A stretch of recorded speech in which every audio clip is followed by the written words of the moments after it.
to a beautiful part of the world.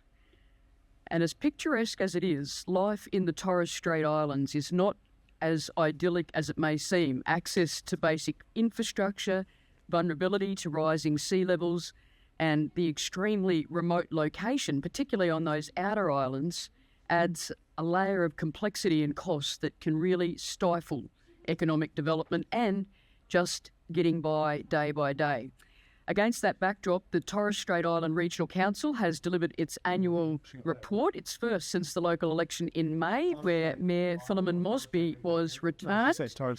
And Mayor Mosby, it seemed a little belated to congratulate you on that. You are the second mayor to serve as the TSI region mayor since the amalgamation of your 15 separate island communities into one local government entity.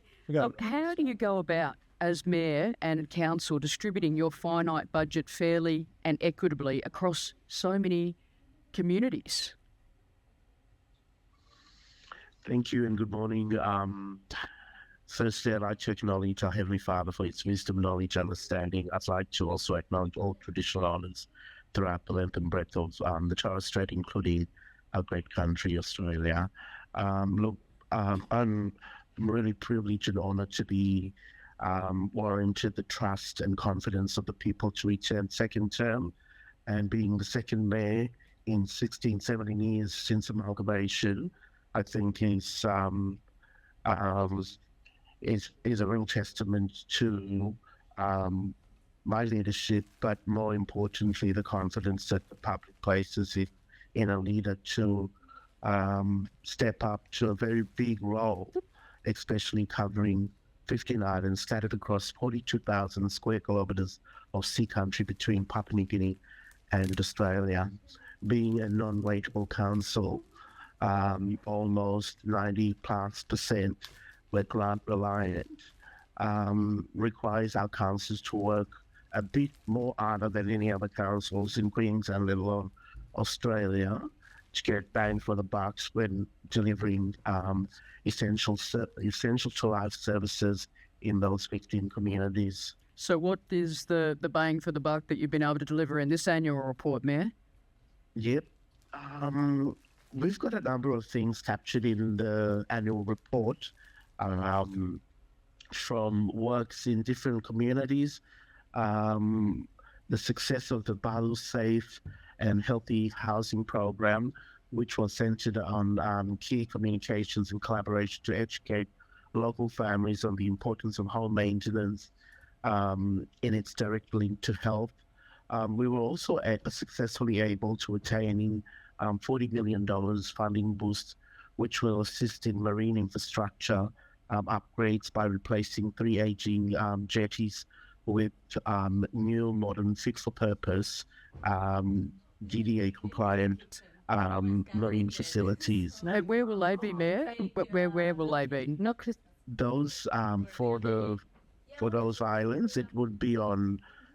Just in this kitchen. Yeah.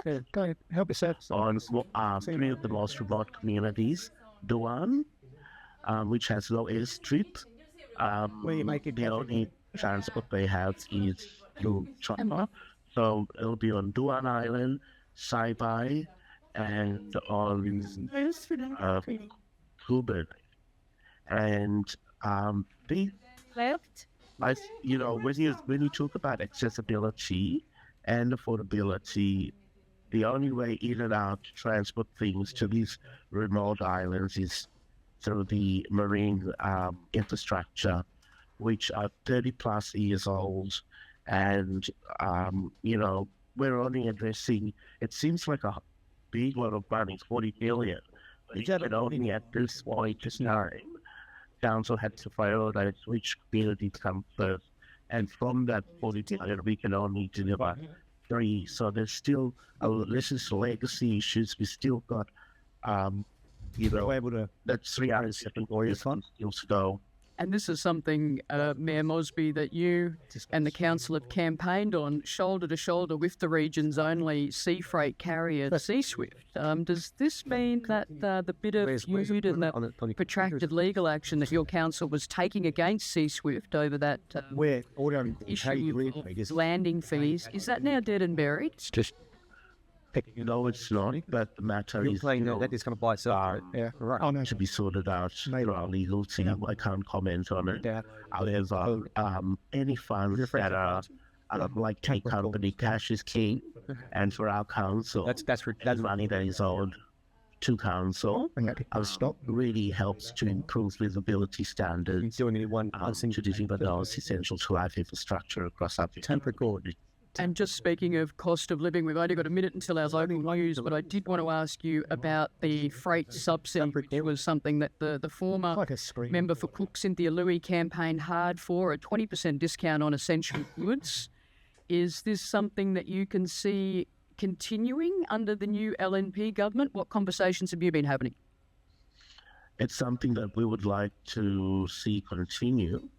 As I said, the cost of living up here is costing an arm and a leg for our communities, and that and that's just one way to resolve the high cost of living, and I'd like to see that continue. We will be having conversations with the new member for Cook, David Kennedy, and I look forward to continue to address that high cost of living aspect of the Torres Strait so that our people can access quality food, health, dragging it into education, good standard housing, living. That's it. Philemon Mosby, big SO for being with us, and Yoel. Eso, Yawo. This is the Mayor of the Torres Strait Islands Council speaking with you on ABC Far North, where it is time for your local news, 7:30.